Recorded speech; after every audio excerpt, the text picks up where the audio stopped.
excited to play another SEC weekend. Had a good night on Tuesday night. Really enjoyed that game for a lot of reasons. Good crowd, good facility, another chance to take our team out on the road around the state of South Carolina and give our fans a chance to see us in person if they can't get to Founders. So thought that was a great night for us, and now we're ready for the weekend. You mentioned it on Tuesday night, but Missouri has a lot of lefties, and I think they're top half of the SEC in ERA. Just what have you seen from them from the pitching side of things? Yeah, they've got good lefties with good stuff and good pitchability. If you're one of the top staffs in the SEC, that means you're pretty darn good. So they play really well at home. They pitch well at home, so it'll be a great challenge for us.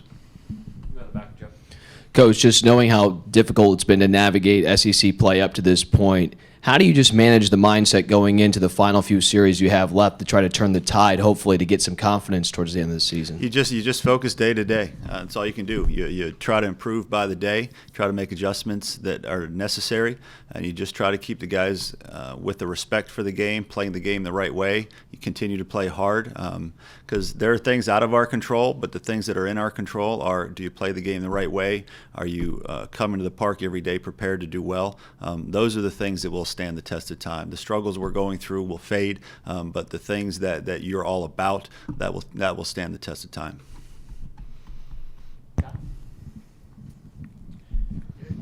Kind of along those lines, you've remarked several times over the course of the season that your team has played with great effort. Has that been consistent all the way through? Have you had to encourage them from that standpoint at all, or has that been a trait of this team that they've been able to do that without coaches? Yeah, I mean, I think that's part of just what we're all about. They know that this program has always been about great effort and great intensity, and so we just try to build on that. It's part of our philosophy, part of our culture is that we're going to play the game the right way.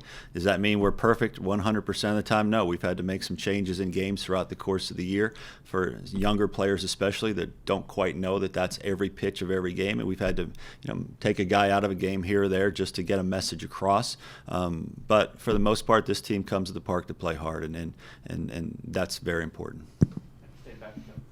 I wonder, because I know at the beginning of the season, everyone has that goal of trying to make it into the NCAA tournament. At this point, do you kind of treat every SEC series like a playoff series? Like, hey, guys, if we can just win every series 2 out of 3, we're going to put ourselves right back in that conversation. I think that's something that the media can talk about and fans can talk about. Hey, we're not out of it. We're not, we can still win this, and this.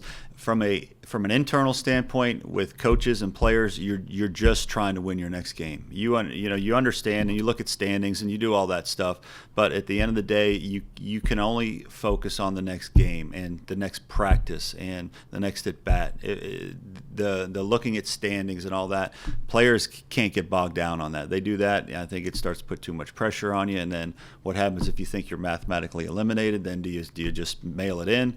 I just think you have to understand that as an athlete, your job is to show up each day, try to get better, give your best effort, and then do the same thing the next day. And you do that over and over and over again. It's kind of sticking with that a little bit. Heading down to Florida, you said there really wasn't. You try not to put as much pressure on your team going into a pretty big series with so few games remaining in the SEC. Does that pressure amplify a little bit more, and how do you kind of keep that off your players? No, it doesn't. Inexperience, if you put more pressure on inexperienced players, I think it makes them a little worse. I think there's a fine line between, and I've said this many times, people are probably getting sick of hearing me say it, there's a fine line between intensity and tense. And younger players have a harder time figuring out where that line is than experienced players. You look at the Olsons and the Hopkins and those kind of guys, and they know the right balance of intensity but not being tight. Inexperienced players have to learn that over the course of their career. So at this point, if I thought putting a lot of pressure on them and backing them against the wall symbolically and say you've got to win or else or it's the end of the world, I don't think this team would respond in a positive fashion. To me, it's obviously they know that the success we've had to this point is not up to snuff, but I think we need to keep pushing them to improve and keep a positive mindset that the next day is the most important day we have. Coach, just from your perspective, what part of the order would you think you'd like to see more production from, at least consistently, as you continue to try to manage, that lineup to try to generate as much offense as possible? Well, I think there's everybody in that lineup has had spurts where they've been really good, and then everybody in that lineup has had weekends where they were not what we needed. So I don't think there's any one spot that's just been dominant all year. I don't think there's any, there's not a spot where you say, God, that's been nowhere close. I think they've all shown glimpses, individually throughout the lineup. But you need to be consistent, and that's the one thing for us is we haven't been consistent. We've had weekends where the offense looked great, and you thought you had the 27 Yankees, and you've had weekends where you're facing pitching like Georgia throws at you, and you wonder, are we ever going to score a run again? So to me, it's just it's improvement, it's consistency, and that goes for everybody, coaches, players, everybody.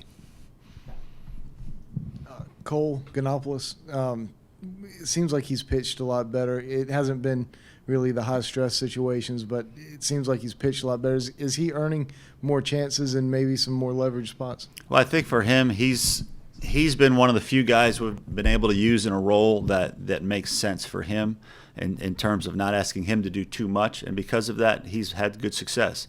A lot of guys we've had to use in bigger roles maybe than they were ready for, and so it's been a little hit and miss. So Cole has pitched well, especially in the league. He's got nice numbers, and so will he pitch a little more, maybe get a few more opportunities? Yes, but it feels like when we've done that with a lot of our guys, it's backfired. So we're trying to keep guys in roles that they can be successful as often as possible.